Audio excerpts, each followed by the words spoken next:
Hay quienes dicen que la suerte es suerte y ya. Yo no lo tengo claro. Para mí, a veces, una racha de buena fortuna se parece más al vuelto de una compra que no recuerdas haber hecho. Una deuda que alguien pagó por ti, y ahora queda esa inquietud, esa sensación de que en cualquier momento el cobrador tocará a tu puerta. Buenas noches, Derek. Me llamo Daniela. Esta historia que voy a narrar sucedió en 2019. En aquel entonces manejábamos un pequeño emprendimiento familiar. Yo, mi hermana Lucía y mis padres, Héctor y Mariana, hacíamos catering para eventos. Algo modesto, ¿entienden? Nuestra especialidad eran las empanadas y tamales. Empezó como un trabajo extra de mi padre, pero cuando nos dimos cuenta ya era nuestra fuente principal de ingresos. Todo comenzó con una llamada telefónica. Mi padre contestó y se quedó un buen rato en silencio, solo escuchando. Cuando colgó, tenía esa mirada de quien ha visto una oportunidad que no puede rechazar. Era un servicio para un sábado por la noche, una celebración de cumpleaños. La cantidad que el hombre ofrecía estaba fuera de lo común.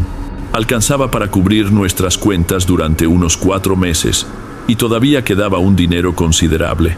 El inconveniente era la ubicación, una hacienda bastante apartada en medio de la nada.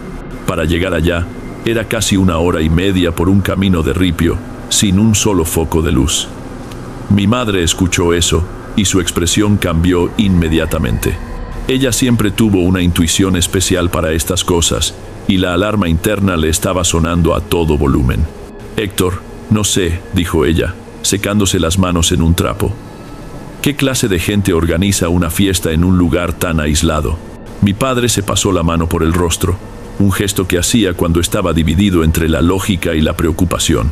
Mariana, es solo un trabajo. Llegamos, servimos a la gente y nos vamos antes del amanecer.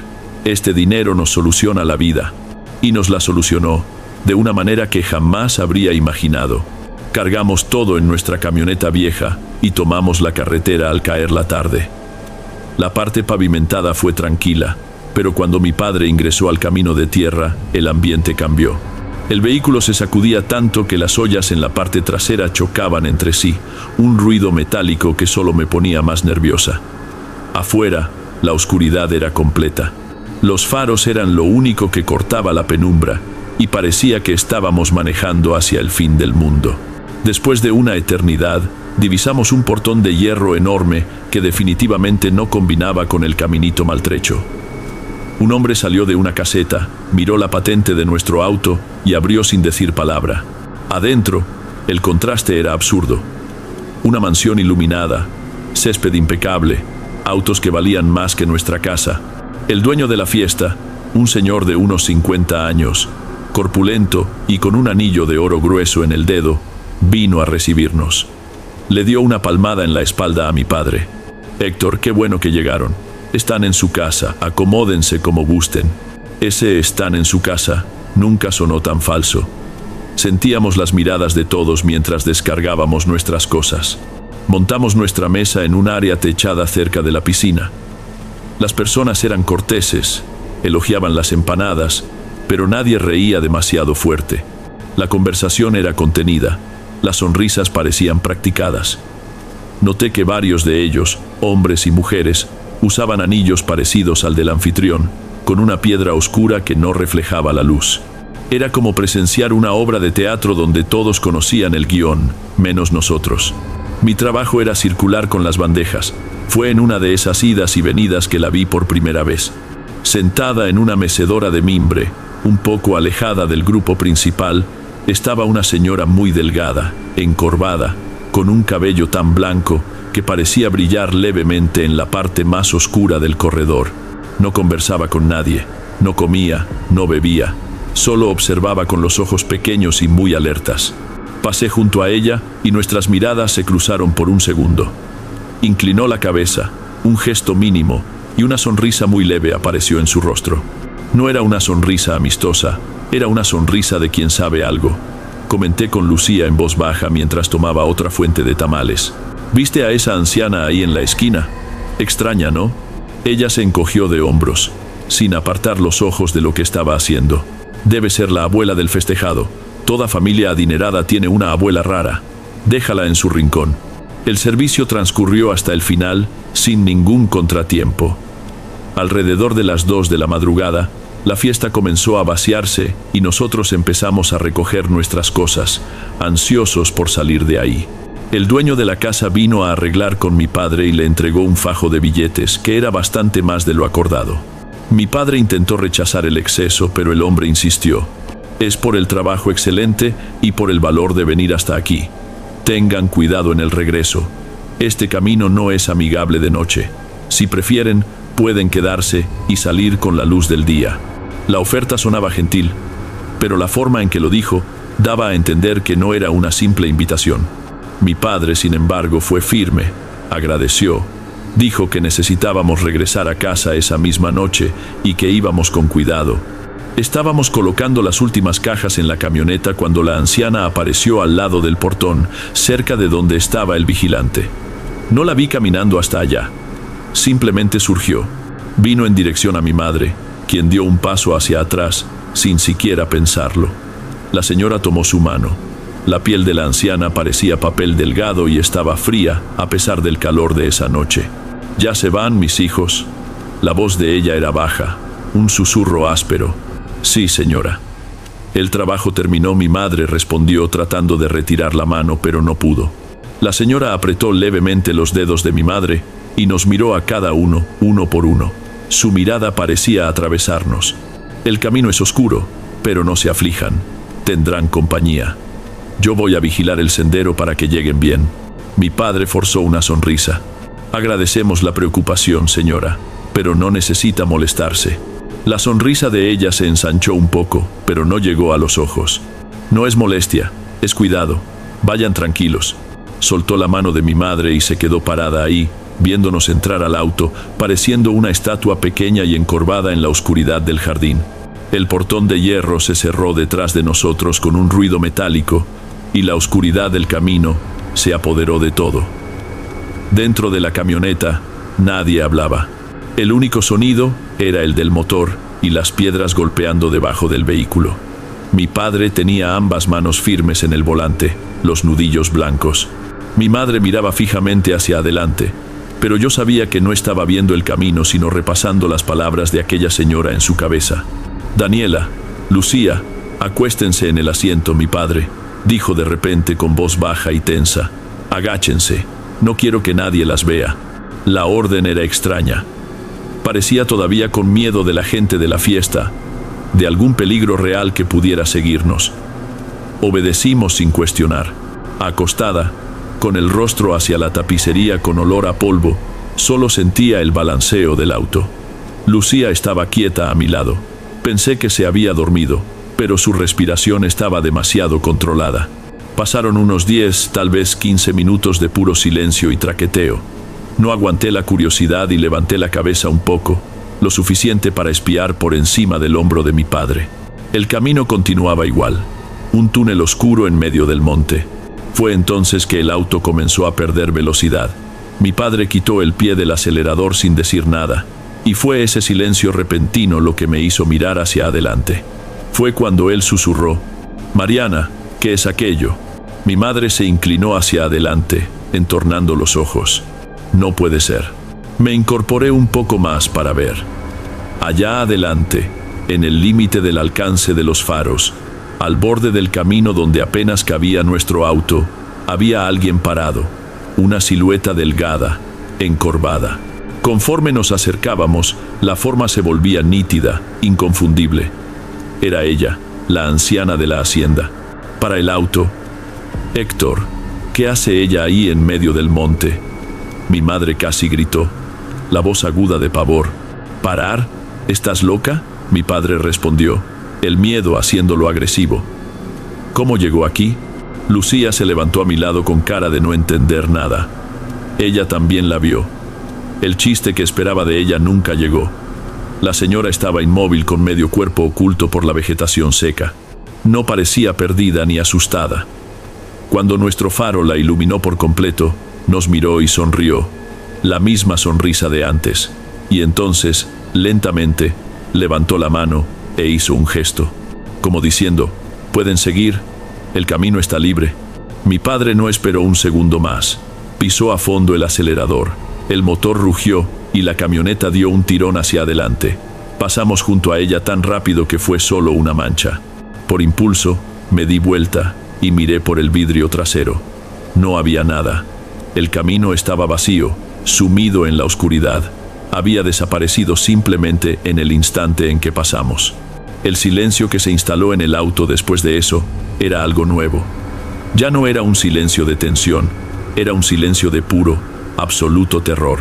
Mi padre continuó manejando, ahora más rápido de lo que era seguro en ese camino. La camioneta se sacudía violentamente y con cada sacudón esperaba que fuéramos a volcar o romper algo. Nadie se atrevía a hablar. Lucía estaba encogida a mi lado, los ojos fijos en el piso del auto, como si lo que no viera no pudiera lastimarla. Yo, por otro lado, no podía dejar de mirar hacia adelante, esperando y temiendo verla de nuevo. Y la vi. No pasaron ni 5 minutos. Mi padre soltó un sonido bajo, un gemido de quien está exhausto. Y ahí estaba ella, en la misma posición, al borde del camino, un poco más adelante. Esta vez, nadie gritó, nadie siquiera se movió. Mi madre cerró los ojos con fuerza y comenzó a susurrar una oración tan bajo que apenas podía escuchar las palabras. Mi padre solo continuó acelerando. Pasamos junto a ella otra vez, aquella figura inmóvil con esa sonrisa congelada. Esta vez no miré atrás, no tuve valor.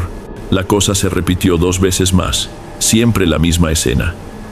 Manejábamos durante algunos minutos en silencio, aterrorizados, y entonces el faro la encontraba esperándonos. Era una tortura. Parecía una compañía siniestra. Con cada aparición, mi cabeza simplemente no lograba entender. No existía explicación. Ella no estaba corriendo por el monte. No era humana. Era un espectro que nos guiaba por la oscuridad. Y no sabía decir si era para protegernos o para enloquecernos. En la 4ª vez, algo era diferente. Estaba parada sobre un pequeño barranco lateral del camino, un lugar que una señora de esa edad jamás podría escalar. Nos miraba desde arriba y la sonrisa parecía mayor, más definida. Fue ahí que la ficha cayó completamente para mi padre. El miedo en su rostro se transformó en otra cosa, una especie de miedo resignado. Pareció dejar de luchar contra lo absurdo y simplemente aceptar que necesitábamos salir de ese camino, costara lo que costara. Sentía la luz del pavimento acercarse, una claridad distante al final del túnel de árboles. Estábamos llegando. Y entonces, por última vez, la vimos parada justo en la unión de la tierra con el asfalto, como un portero despidiéndonos. En el exacto instante en que pasamos junto a ella, tuve la impresión de ver bien adelante en la oscuridad los restos de un accidente que no estaba ahí un segundo después. Fue un parpadeo, una imagen que mi cerebro se niega a procesar hasta hoy. Cuando pasamos junto a ella, una fuerza extraña, una curiosidad extraña, me hizo girar hacia el vidrio trasero. Necesitaba saber cómo desaparecía. Y vi, no desapareció. La camioneta ya estaba chirriando neumáticos en el asfalto cuando miré. La figura de ella estaba ahí parada. Entonces, de forma lenta, sin ningún esfuerzo, comenzó a elevarse recta. Sin doblar las rodillas, subió 1 metro, 2, superando la copa de los árboles más bajos. Una silueta oscura contra el cielo sin estrellas, subiendo y subiendo, hasta que desapareció por completo en la oscuridad. Grité. Un grito agudo que rompió el silencio del auto e hizo que mi padre pisara aún más fuerte. Estaba temblando de pies a cabeza, tratando de decir lo que había visto, pero las palabras no salían, solo una secuencia de sonidos ahogados. Mi madre se dio vuelta en el asiento, el rostro pálido bajo la luz de los postes que pasaban volando por la ventana. Me sujetó por los hombros, sacudiéndome levemente. «Daniela, hija, cálmate. Por el amor de Dios, ya pasó. Estamos bien». Mi padre habló sin quitar los ojos del camino, la voz ronca y baja. «Tu madre tiene razón. Quédate callada ahora. No hables más de eso. Aquella señora, ella nos protegió. Eso es lo único que importa. Lo que viste, no lo dudo, pero ahora terminó». Habló, pero el temblor en sus manos contaba otra historia. Nadie dijo una palabra más, hasta que llegamos a casa con los primeros rayos de sol pintando el cielo. Esa mañana mi padre no se levantó de la cama. Ardía en fiebre, una fiebre que no cedía con ningún medicamento. No estaba solo enfermo, parecía que no estaba ahí. Miraba el techo y hablaba cosas sin sentido, frases sueltas sobre tener que agradecer a la dueña del camino y pagar por el paso seguro. Mi madre llamó a un médico que vino, examinó y no encontró nada mal, ninguna infección, nada. Dijo que era agotamiento, estrés, pero nosotros sabíamos que no era eso. Aquello era el precio. Al día siguiente, tan repentinamente como vino, la fiebre desapareció. Mi padre despertó hambriento y no recordaba nada. Aquel dinero de la fiesta fue solo el comienzo. En los meses siguientes, nuestro negocio despegó de manera inexplicable. Llovían clientes, contratos buenos, uno tras otro. En menos de un año, compramos una casa más grande. Cambiamos la camioneta vieja por una nueva. La vida que mi padre soñaba, la seguridad que quería darnos, todo se realizó. Nunca más tocamos el tema de aquella noche. Es un pacto de silencio en nuestra familia, pero sé que todos recuerdan. Lucía nunca más hizo bromas sobre cosas extrañas. Mi madre enciende una vela cada lunes y sé para quién está rezando. Y a veces sorprendo a mi padre mirando a la nada, con la misma expresión de miedo resignado que tuvo en ese camino. Y adquirió una manía extraña. Nunca más manejó de noche. Si el sol se pone y él está al volante, detiene el auto donde esté y llama a una de nosotras para que lo busque, sin excepción. Fuimos protegidos, sí. Protegidos de un peligro que podíamos entender por una fuerza que nunca vamos a entender. Pero cada vez que algo muy bueno sucede en nuestra vida, no siento solo alegría, siento un escalofrío. Ese mismo malestar del que hablé al principio, la sensación de que la deuda está siendo pagada, de que nuestra suerte es solo un recordatorio, de que un día la dueña del camino puede venir a cobrar el favor.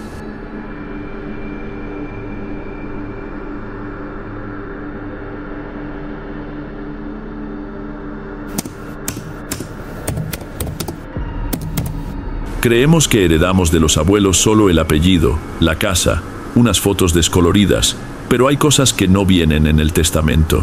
Unas deudas que ni siquiera sabemos que existen hasta el día en que vienen a cobrar. Hola Derek, mi nombre es Matías. La historia que quiero contar comenzó hace unos 5 años, cuando mi familia finalmente decidió vender definitivamente la finca de mis abuelos. Ya nadie iba para allá. El mantenimiento era costoso y el lugar se estaba deteriorando poco a poco. La decisión fue lógica, pero dolió en todos. Y como siempre sucede, la parte más tediosa de la tarea quedó para los más jóvenes. En este caso, mi prima Valentina y yo quedamos con la misión de pasar un fin de semana allá, empacar los recuerdos, separar lo que iría a donación y lo que iría a la basura. El camino hasta allá ya te dejaba en un clima diferente. Dejábamos el pavimento atrás y tomábamos un camino de ripio que parecía tragarse el auto. Era un balanceo constante, con el sonido de las piedritas golpeando debajo del vehículo. Cuando finalmente llegamos al portón de madera, ya casi al atardecer, la sensación era de llegar a otro mundo, un mundo detenido en el tiempo. La casa era sencilla, de una sola planta, con un corredor al frente y paredes que alguna vez fueron blancas. El pasto ya estaba adueñándose de parte del patio de tierra. Era un silencio que zumbaba en los oídos, uno que quienes vivimos en ciudad grande hasta extrañamos. Mientras Valentina sacaba las mochilas del auto, yo me quedé parado, solo mirando. Era extraño pensar que aquel lugar, escenario de tantas vacaciones y almuerzos domingueros, iba a convertirse en propiedad de un desconocido. Fue en ese momento que él apareció, saliendo de detrás de la casa, caminando despacio. Lobo. Era el perro de mis abuelos, un mestizo enorme, gris oscuro, con el pelaje ya medio opaco por la edad. Cuando mis abuelos se fueron, un vecino que vivía unas 2 fincas más adelante lo adoptó. Pero la verdad es que Lobo nunca dejó de ser el perro de aquella casa. Siempre que alguien de la familia aparecía, él aparecía también, como si sintiera nuestra presencia en el aire. Se acercó, movió la cola sin mucho entusiasmo y apoyó la cabeza en mi mano. Era como si fuera el último guardián de aquel lugar. Dejamos las mochilas en la sala y abrimos las ventanas para que circulara el aire. Había olor a cosa guardada durante mucho tiempo, una mezcla de polvo con madera vieja y un fondo de alcanfor. Comenzamos el trabajo por el dormitorio de los abuelos. Fue la parte más extraña. Abrir el ropero y sentir su olor en las ropas, tocar objetos que parecían haber sido usados ayer. Era un trabajo pesado, no por el esfuerzo físico, sino por lo que aquello significaba. Valentina estaba más práctica, enfocada. Yo me perdía en los recuerdos con cada foto, cada cosita que encontraba. Fue ella quien halló la caja. Estaba en el fondo de un cajón de la cómoda, debajo de unos manteles bordados que mi abuela nunca usaba. Era pequeña, de una madera oscura, casi negra, y más pesada de lo que parecía. No era una caja de joyas común. Tenía unos tallados extraños, unos diseños que no formaban ningún patrón, solo unas líneas que se cruzaban de manera rara, casi como si se retorcieran cuando no mirabas directamente. «¿Qué es esto?», preguntó ella pasándome la caja. La giré y la volví a girar en mis manos. Era lisa, fría. Intenté abrirla, pero no tenía cierre, ni bisagra, nada. Parecía una pieza única de madera.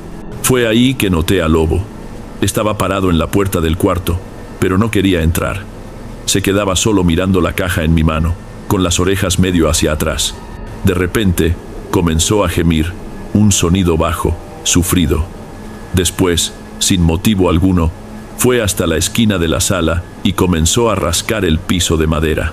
No era un rasguño de quien quiere jugar, era insistente, rítmico.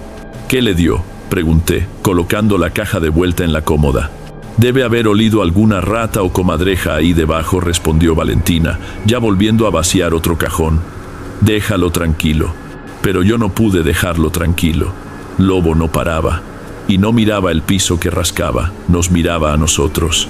La noche cayó de golpe, como sucede en el campo. Sin la luz de la ciudad para contaminar el cielo, la oscuridad afuera era un negro total. Calentamos unas latas de guiso que habíamos llevado. Comimos ahí en la cocina, en silencio. El cansancio del día y el peso del lugar habían acabado con nuestra conversación. Lobo seguía extraño. No quiso ni acercarse a la comida. Se quedó todo el tiempo acostado cerca de la puerta de la sala, con el hocico entre las patas, pero los ojos abiertos, atentos. Ni nos molestamos en arreglar los cuartos para dormir. Terminamos apagándonos ahí en la sala, cada uno en un sofá viejo. El sueño vino pesado, pero no fue un sueño que descansa. Desperté de un salto sin saber por qué. La sala estaba oscura, solo con un poco de luz de la luna entrando por una rendija de la ventana. Mantuvimos las luces apagadas para no delatarnos. Cualquier resplandor podía llamar la atención de quien estuviera afuera. Miré hacia el otro sofá y vi que Valentina no estaba ahí. Sentí el corazón dar un brinco. Llamé su nombre bajito. La respuesta vino de la ventana. «Hay alguien allá afuera». Su voz salió baja, casi un susurro. Me levanté despacio y fui hasta allá. Ni consideré sacar foto. Solo imaginar el brillo de la pantalla ya me dio un frío de convertirme en blanco. Ella señaló con la cabeza. Miré. Allá lejos, parada del otro lado del portón, había una silueta, una mujer. Era todo lo que se podía ver, el contorno de una persona contra la oscuridad del campo. Mi primer pensamiento fue que era una vecina, pero ¿qué vecina aparecería ahí? No sé, debían ser como las 2 de la mañana. ¿Quién es?, pregunté más para mí que para ella. Como si me hubiera escuchado, la mujer levantó la mano. No un saludo de hola, sino un gesto lento, como mostrando la palma de la mano hacia la casa. Y entonces comenzó a caminar. Abrió el portón que yo tenía certeza que habíamos dejado cerrado con la cadena, y vino caminando por el caminito de tierra directo en nuestra dirección, sin prisa. Valentina y yo dimos un paso hacia atrás, alejándonos de la ventana, como si ella pudiera vernos. Lobo levantó la cabeza, las orejas erectas, y soltó un gruñido bajo que vibraba en el piso. Escuchamos sus pasos en el corredor. Se detuvo justo frente a la puerta. Un silencio que duró una eternidad. Y entonces la voz. No era voz de una señora ni de una joven. Era una voz neutra que sonó del otro lado. «Déjenme entrar». Valentina a mi lado negó con la cabeza, los ojos desorbitados. Me pegué a la pared. «Solo vine a buscar algo que me pertenece», la voz dijo de nuevo, con la misma calma que nos cortaba por dentro. Reuní el poco de valentía que me quedaba y hablé con la voz más temblorosa de lo que hubiera querido. «No hay nada suyo aquí. Es mejor que se vaya, por favor. Hubo otra pausa.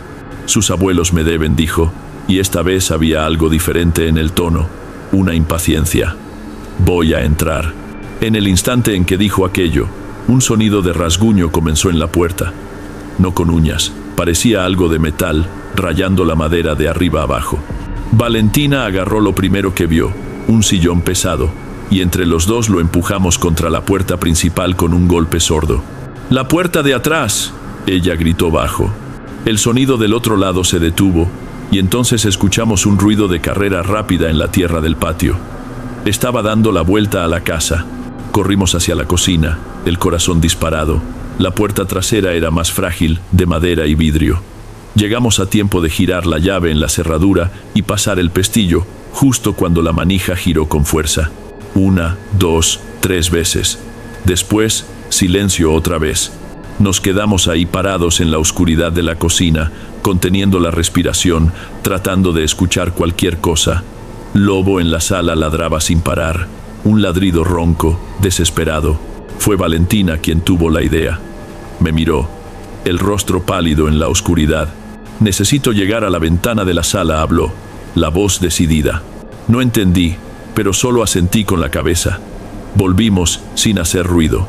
Ella se deslizó hasta la ventana, manteniéndose agachada para no ser vista, y colocó solo la boca en la rendija. Entonces silbó. Un silbido agudo, largo, que cortó el aire. Era el mismo silbido que ella usaba para llamar a Lobo cuando éramos niños. La respuesta fue inmediata. Lobo, que hasta entonces ladraba desesperado en la sala, se detuvo. Se quedó en silencio por un segundo, el cuerpo todo tenso, y entonces ladró de nuevo, pero ya no era más su ladrido. El sonido que salió de aquel perro viejo fue algo que nunca habíamos escuchado. Un ladrido grueso, salvaje, que parecía venir de un animal mucho más grande y fuerte. Era el verdadero guardián, asumiendo el control. Sin esperar, se dio vuelta y corrió hacia la puerta trasera. Lo seguimos y en un impulso giramos la llave, abriéndole la puerta. Lobo se lanzó hacia la oscuridad del patio como una flecha gris. Lo que sucedió allá afuera fue lo que marcó la noche para siempre. Sus ladridos se transformaron en gruñidos que venían del fondo, un sonido de pura furia. Y el sonido de respuesta no era un grito, era un ruido seco, de ramas quebrándose, de algo rígido debatiéndose. Había un sonido de clic rápido y repetido, y un sonido de arrastre, como si una lona pesada estuviera siendo jalada con violencia por el piso de tierra. Hubo un golpe fuerte en la pared exterior de la casa que nos hizo brincar. Los ladridos se volvieron más intensos, y entonces, de repente, el sonido del arrastre se hizo más rápido, alejándose hasta perderse en la oscuridad. El silencio que vino después fue peor que el ruido. Los ladridos y gruñidos cesaron. Solo un sonido bajo y continuo de respiración jadeante venía del corredor. Esperamos lo que pareció toda una vida. «Tenemos que abrirle», dije, con las manos temblando. Fuimos hasta la puerta principal, la destrábamos y apartamos el sillón. Abrimos una rendija. Lobo entró. Nunca entraba a la casa, nunca. Pero aquella noche entró sin dudar, el pelo del lomo todo erizado. No buscó un rincón para acostarse. Simplemente se detuvo frente a la puerta cerrada como un guardia silencioso y jadeante, con los ojos fijos en la noche allá afuera. Solo entonces Valentina y yo conseguimos sentarnos en el piso, apoyados contra la pared, tratando de entender cómo todavía estábamos respirando. Nadie se movía, nadie hablaba. El tiempo pasaba de manera extraña. Cada minuto parecía una hora. Lo único que nos mantenía con alguna noción de realidad era la presencia del lobo ahí, apostado como una estatua oscura frente a la puerta. No se relajó ni por un segundo, y mientras él estuviera ahí atento, sabíamos que el peligro no había pasado. Nos quedamos sentados en el piso, las espaldas contra la pared, solo mirando la silueta del perro contra la madera de la puerta. La adrenalina de la pelea afuera había pasado y dado lugar a un tipo de miedo más profundo, más helado, el miedo de esperar. La madrugada avanzaba, y ya empezábamos a pensar que tal vez, solo tal vez, ella se había ido definitivamente. El agotamiento era tanto que mis ojos comenzaban a cerrarse incluso contra mi voluntad. Fue cuando Lobo ladró. No fue un ladrido de alarma como antes, Fue un único sonido corto, seco y lleno de odio. Nuestras miradas se cruzaron en la oscuridad, la de mi prima y la mía. El mensaje era claro. Ella volvió. Con un cuidado que no sabía que tenía, nos levantamos y fuimos despacio hasta la ventana de la sala otra vez. El corazón parecía una piedra en el pecho. Espiamos por una rendija de la cortina y ella estaba ahí, parada en el mismo lugar de antes, del otro lado del portón, inmóvil, como si nunca se hubiera ido de ahí, como si aquella lucha terrible con el perro no hubiera ocurrido. Solo nos observaba. Y entonces hizo algo de manera muy lenta, casi como un ritual. Levantó el borde del vestido que usaba, un vestido largo, oscuro, que llegaba hasta los pies. Lo alzó hasta la altura de las rodillas. Lo que vi en ese momento fue algo que mi cerebro se negó a comprender en el primer segundo. La luz de la luna era débil, pero era suficiente. Aquello que salía debajo del vestido no eran piernas de persona. Lo juro por lo más sagrado. Eran oscuras, cubiertas por un pelo grueso y sin brillo. La forma era completamente equivocada, con la articulación de la rodilla pareciendo doblarse hacia el lado contrario, como las patas traseras de un animal, y terminaban no en pies, sino en pezuñas. Pezuñas hendidas, oscuras, que se apoyaban en la tierra del camino. Simplemente perdí el aire. No podía parpadear, no podía respirar. Sentí la mano de Valentina agarrar mi brazo con una fuerza que casi rompió el hueso. El sonido que hizo fue solo un chirrido, un gemido estrangulado. Ella también estaba viendo. La mujer se quedó ahí exhibiendo aquella aberración durante unos 10 segundos que parecieron 10 años. Después, con la misma lentitud, bajó el vestido cubriendo las patas de cabra. Pero no dejó de mirarnos fijamente. El horror ya no era sobre alguien intentando invadir nuestra casa.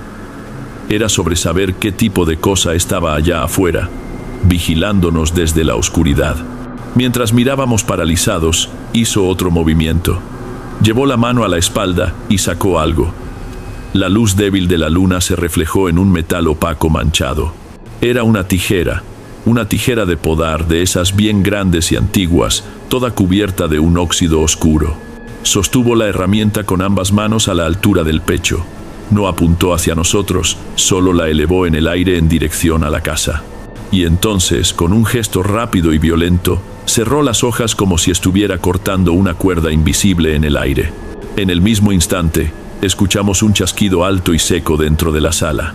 Valentina y yo nos volteamos al mismo tiempo. En la pared principal había un único cuadro grande, un retrato de nuestros abuelos tomado el día de su boda. El sonido había venido de ahí.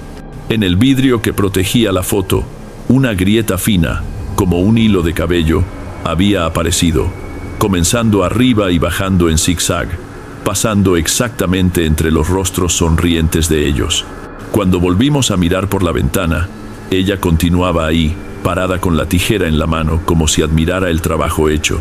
Se quedó así por un tiempo que no sé medir, mientras el negro de la noche comenzaba a dar lugar a un azul oscuro en el horizonte. El sol iba a salir. Solo entonces, cuando la primera luz verdadera tocó la copa de los árboles, ella pareció darse por satisfecha. Bajó la tijera, se dio la vuelta y comenzó a caminar, alejándose. No corrió, simplemente caminó, y su figura fue desapareciendo en la oscuridad que aún quedaba, hasta desaparecer por completo. No nos movimos hasta que el cielo estuvo claro y los primeros pájaros comenzaron a cantar.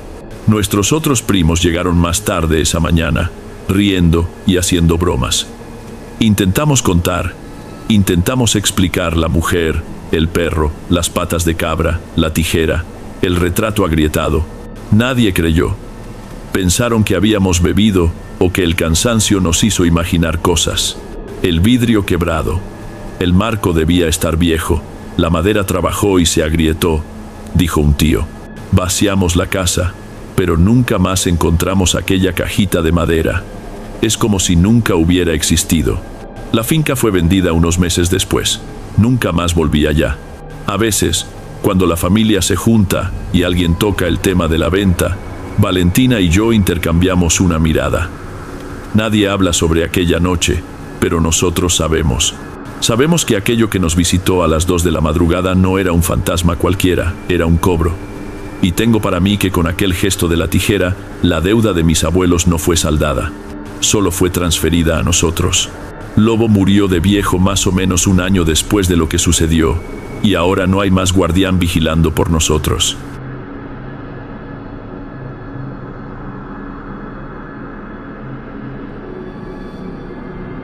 Antes de que pasemos al próximo relato, verifica si ya estás suscrito aquí en el canal y si ya activaste la campanita de notificaciones para recibir las próximas historias.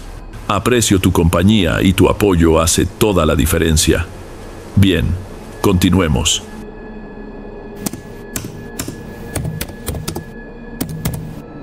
Hay gente con la que nos cruzamos todos los santos días y al final de cuentas no sabemos absolutamente nada sobre ella.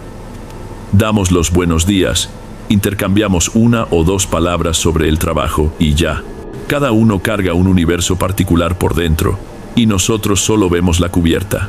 Pensaba en esto el otro día, recordando a un tipo que trabajó conmigo hace unos 3 años. Buenas noches, Derek. Mi nombre es Sebastián. En aquella época yo era encargado en uno de esos galpones gigantescos de un centro de acopio. ¿Saben cómo es? Ese lugar que nunca duerme. El olor a fruta madura mezclado con el del gasoil de los camiones. El ruido de las carretillas pitando sin cesar. Era el sonido de mi día a día, desde las 4 de la mañana hasta el final de la tarde. Mi trabajo era ese: coordinar a los cargadores, revisar facturas, garantizar que la montaña de cajones que llegaba de madrugada fuera al camión correcto antes de que el sol calentara de verdad. Fue en una de esas mañanas que apareció Ricardo. Vino recomendado, un conocido de un primo mío que era amigo del dueño. Llegó callado, con una mochila al hombro y una mirada que parecía no posarse en ningún lugar. Era delgado, pero tenía una fuerza que no parecía venir de ese cuerpo. Lo puse a descargar un camión de papas, solo para ver de qué estaba hecho. En menos de 2 horas, el trabajo que normalmente 2 hombres hacían estaba terminado y hecho en silencio. En los días siguientes, noté que siempre era así: puntual, eficiente, casi una máquina. No iniciaba conversación, no se quejaba, no participaba de las bromas en la hora del café. Mientras el grupo se juntaba para hablar de fútbol o de la vida, él se sentaba en un rincón, comía su vianda y se quedaba mirando la nada. Al principio, los otros muchachos y yo pensamos que era solo timidez, cosa de quien viene de pueblo chico y se asusta con el apuro de acá. Hasta intentamos incluirlo, pero no había caso. Era como hablar con una pared educada, pero aún así una pared. Con el tiempo, uno se acostumbra a casi todo, y el silencio de Ricardo se volvió parte del lugar. La gente dejó de intentar sacar conversación. Él hacía su trabajo, recibía el pago el viernes y desaparecía. Nadie sabía dónde vivía, si tenía familia, nada. Para mí, en ese momento, la explicación era simple. Debía estar huyendo de algún problema, algún lío con prestamistas o cosa peor. Era la única manera de entender por qué un tipo se aislaba de esa forma. Al menos eso pensaba. La primera vez que su rareza apareció de verdad fue una tarde de martes, unos 3 meses después de que empezara. Cayó esa tormenta de verano, ¿saben? La lluvia golpeando fuerte en el techo de chapa, haciendo un ruido que casi ahogaba el sonido de las máquinas. Lo llamé para que nos refugiáramos cerca de la oficina, tomar un café mientras esperábamos que el agua disminuyera. Vino, se quedó mirando la lluvia fuerte allá afuera, con esa misma expresión vacía de siempre. Por lo menos sirve para limpiar un poco este bochorno, comenté, más para romper el silencio que por otra cosa. Él demoró un poco en responder, como si estuviera traduciendo lo que dije en su cabeza. Lluvia habló bajo, casi un susurro. ¿De dónde vengo? La lluvia no es así. Tomé un sorbo de café. ¿Ah, no? ¿Es más débil? Negó con la cabeza, todavía mirando afuera. No es agua. Bueno, no siempre. A veces lo que cae es un polvo negro, bien fino, cubre todo. Las hojas de los árboles, los techos, deja todo sucio. Me quedé sin saber qué decir. Pensé que era algún chiste, alguna metáfora extraña. Lo miré, esperando una sonrisa, cualquier cosa, pero su rostro estaba serio, completamente serio. Tragué saliva y cambié de tema, hablando de una carga de sandías que estaba por llegar. Él solo asintió con la cabeza, y el asunto murió ahí. Después de ese día, comencé a prestar más atención. No era vigilancia, era más una curiosidad que se había convertido en una pulga detrás de la oreja, y cuanto más observaba, más cosas raras notaba. Había también un olor que a veces venía de él. No era malo, pero era eléctrico, como el aire justo después de que cae un rayo cerca. La forma en que parpadeaba, por ejemplo, no era normal. A veces cerraba un ojo, y una fracción de segundo después cerraba el otro. Era casi imperceptible, pero una vez que lo veías, no podías ignorarlo más. Era como ver una falla en la realidad, un movimiento que no debería existir. La oportunidad, si es que puedo llamarla así, vino un sábado. El patrón decidió hacer un asado para el equipo en el fondo del galpón, celebrar unas metas que habíamos alcanzado. Cerveza, carne, sillas de plástico esparcidas. La mayoría de los muchachos se animó, pero yo estaba seguro de que Ricardo iba a encontrar la manera de escapar antes de que empezara. Para mi sorpresa, se quedó. Supongo que la insistencia de la gente fue tanta que terminó cediendo por pura vergüenza de decir que no. Agarró un plato, se sirvió en silencio y fue a sentarse en un rincón más alejado, cerca de unas pilas de tarimas viejas. Me quedé observando un rato. La música alta, las risas y él ahí completamente aparte de todo. Sentí una punta de lástima, no sé. Agarré mi cerveza y fui a sentarme cerca de él. ¿Y qué tal, che? ¿Todo bien?, pregunté. Solo movió la cabeza en confirmación, masticando despacio. Nos quedamos unos minutos en ese silencio incómodo, solo con el sonido de la fiesta de fondo. Para romper el hielo, solté la primera tontería que se me vino a la mente. Entonces, esta es la gran ciudad, ¿eh? Por lo menos la lluvia acá es de agua, ¿no?, dije tratando de hacer un chiste con la historia de aquel día. Dejó de comer y se quedó un largo tiempo en silencio, solo mirando el plato. Cuando levantó el rostro, por primera vez, vi algo ahí. Un cansancio que parecía venir de muy adentro. No era una metáfora, Sebastián. Su voz salió tan baja, tan sin emoción, que necesité inclinarme para escuchar. Fue ahí, con el olor a humo y el cumbia sonando, que empezó a contarme. Dijo que se crió en un lugar pequeño, rodeado por un monte muy cerrado, un arbolado que no terminaba más. La vida era dura, y el monte era el único lugar donde conseguía estar en paz, pensar. Conocía cada sendero, cada arroyo, cada árbol diferente. Una tarde, decidió seguir por un camino que nunca había tomado.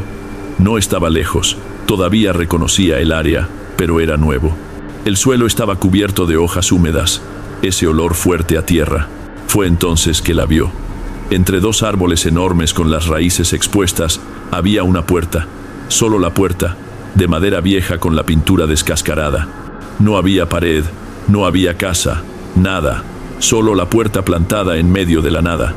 Dijo que se quedó un buen rato mirando, tratando de encontrar una explicación. Pensó que podía ser basura, que alguien la había tirado ahí, pero estaba parada, firme, como si perteneciera a ese lugar.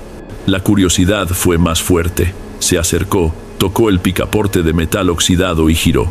La puerta se abrió sin hacer ruido y la atravesó. ¿Y qué sentiste?, pregunté ya completamente metido en la historia. Se encogió de hombros. Nada. ¿Por qué sentiría algo? Era solo un paso. Del otro lado era el mismo monte, los mismos árboles. Lo único que pensé fue que era raro nunca haber visto eso antes. Continuó la caminata. No encontró lo que buscaba y decidió volver a casa. Pero cuando llegó a su calle, en el lugar exacto donde la casa debería estar, no había nada, solo un terreno vacío con el pasto creciendo. La casa de los vecinos estaba ahí, pero la pintura era otra. El portón era diferente. Pensó que se había equivocado, que estaba en la calle equivocada, pero no, era su lugar. Solo que la casa, los padres, el hermano, habían desaparecido, se habían esfumado. Anduvo por el pueblito entero. Nadie lo reconoció. Los amigos de la infancia, los conocidos de la escuela, lo miraban como si fuera un completo extraño. Era como si, al cruzar aquella puerta, hubiera sido borrado. Terminó de hablar, y se quedó ahí quieto, mirando el plato vacío. El sonido de la cumbia y las conversaciones alrededor parecía venir de lejos. No sabía qué decir. Mi cabeza no lograba procesar aquello. La historia era tan absurda, tan fuera de toda lógica, que la primera reacción fue no creer. Tuve ganas de reírme, de darle una palmada en la espalda y decir: buena historia, che, deberías escribir un libro, pero no pude. La manera en que contó, sin una pizca de drama, como quien describe el clima, me trabó. Esa noche no dormí bien. Me quedé dando vueltas en la cama, con la imagen de esa puerta en medio del monte en la cabeza. El lunes, en el trabajo, intenté actuar normalmente, pero era imposible. Cada vez que miraba a Ricardo, empujando un carrito de cajones o revisando una carga, solo podía pensar en su historia. Empecé a sentirme un idiota. Obviamente era mentira. Debía ser un mitómano, alguien con problemas serios. Era la única explicación que tenía algún sentido, y yo, un boludo, había caído en la charla. Decidí que iba a probarme a mí mismo que era un mentiroso. Era una necesidad. Durante la conversación en el asado, había dejado escapar el nombre del pueblito, un nombre que sonaba antiguo, algo como San Miguel del Valle. Esa noche, me senté frente a la computadora y empecé a buscar. Escribí el nombre en el buscador de todas las formas, con el nombre de la provincia que imaginé que sería, después sin ella, después buscando por distritos, caseríos, nada. La búsqueda no daba resultado, ningún lugar con ese nombre. Sentí un alivio y un escalofrío al mismo tiempo. Alivio por tener la prueba de que era mentira, y un escalofrío por no entender por qué alguien inventaría algo tan específico y sin sentido. Pero la duda ya estaba en mi cabeza y mi supuesta prueba no era suficiente para matarla. Pasé a vigilarlo, discretamente claro. Quería ver con mis propios ojos las rarezas que había empezado a notar. La historia del parpadeo desincronizado se confirmó. Era sutil, pero estaba ahí. Lo observaba durante las pausas y de vez en cuando el tic ocurría. Un ojo se cerraba y el otro lo seguía con un retraso mínimo, raro. Lo peor fue en el vestuario. Al final del día, fingí que buscaba algo en mi casillero y lo observé por el reflejo del espejo viejo y manchado que quedaba en la pared. Estaba lavándose la cara en el lavabo y su reflejo no estaba bien. No era que no apareciera, estaba ahí. Pero la imagen parecía inestable, temblada en los bordes, como una transmisión de TV con mala señal, como si el espejo no supiera bien cómo copiarlo. Me froté los ojos. Pensé que era cansancio, alguna ilusión óptica por las luces débiles del lugar, pero miré de nuevo y la imagen borrosa seguía ahí. En ese momento sentí el estómago revolver. La certeza de que era solo un mentiroso se fue al carajo. Aquello fue el límite.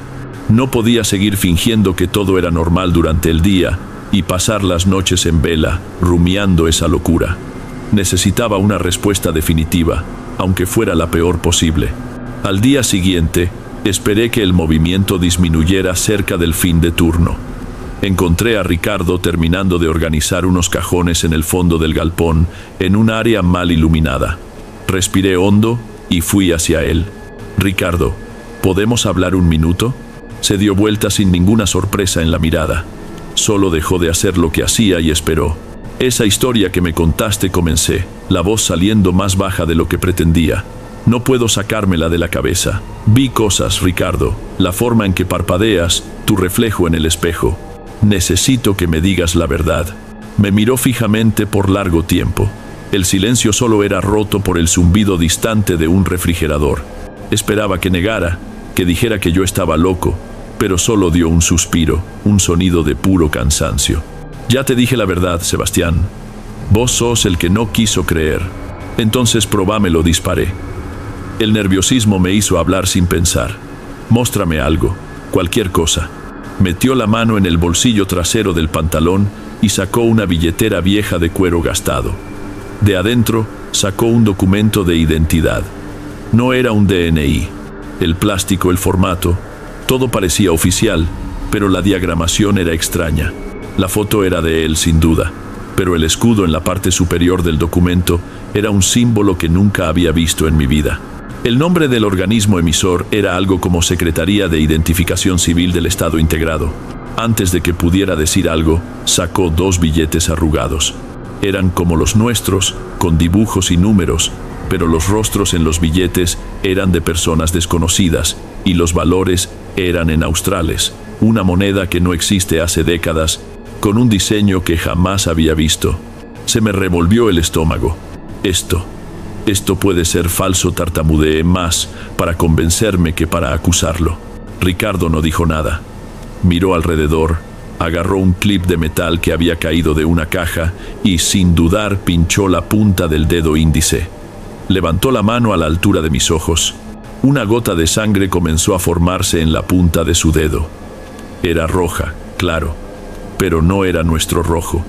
Tenía una consistencia extraña, casi aceitosa. Bajo la luz amarillenta de la lámpara, el rojo parecía demasiado oscuro y denso, con un brillo húmedo que no se parecía a sangre normal. Me quedé mirando esa gota de sangre y todo el ruido del mundo pareció desaparecer. En ese instante, toda mi incredulidad, todo mi intento de encontrar una lógica, se fue al espacio. Era verdad, todo. Y la realidad era mucho más frágil y aterradora de lo que jamás podría haber imaginado. Después de ese día, las cosas se pusieron raras entre nosotros. Ya no sabía cómo hablarle. ¿Qué se le dice a alguien que te mostró que el universo no funciona como aprendiste? Lo veía trabajando, moviéndose con la misma eficiencia de siempre, y sentía un escalofrío. Era un fantasma, un náufrago de otra realidad, y yo era la única persona en este mundo que sabía eso. Lo evitaba, lo confieso. El miedo era mayor que la lástima. Siguió trabajando unas 2 semanas más, en silencio, como siempre. A veces nuestras miradas se cruzaban en medio del galpón, y él simplemente no desviaba la vista, sin expresión. Era como si supiera que yo no haría nada, que no contaría a nadie. ¿Quién creería, al fin y al cabo? Y entonces, un lunes, no apareció. Ni el martes. El teléfono de contacto que dejó en la ficha de admisión no existía. Nadie supo nunca de dónde vino, y nadie supo jamás a dónde fue. Simplemente se deshizo en el aire tan silenciosamente como llegó. Como encargado, me tocó vaciar su casillero en el vestuario. Estaba casi vacío. Una muda de ropa doblada, un jabón por la mitad. Pero en el fondo, enrollado dentro de una media, encontré algo. Era una pieza pequeña de metal, del tamaño de una llave, pero sin dientes. Tenía una forma extraña, medio orgánica, y un peso que no combinaba con su tamaño. El metal era oscuro, no reflejaba la luz y estaba siempre a temperatura ambiente, nunca quedaba frío ni caliente al tacto. Lo guardé en el bolsillo. No le conté a nadie. Cada vez que pienso en hablar de la pieza, me da una vergüenza y un miedo de parecer loco. A veces, agarro la pieza en la mano y siento su peso anormal. Es la única prueba física, además de mi memoria, de que Ricardo existió.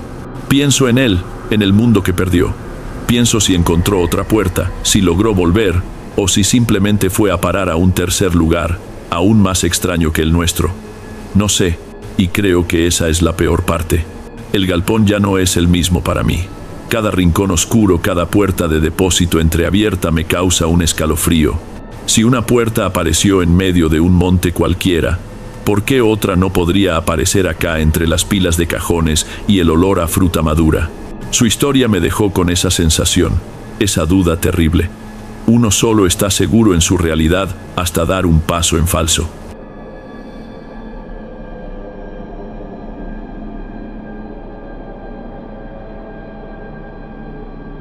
Bueno amigos, esos fueron los relatos de hoy. Espero de corazón que les hayan gustado. Lanzo videos nuevos por aquí todos los días y estaré muy feliz de verte en los próximos.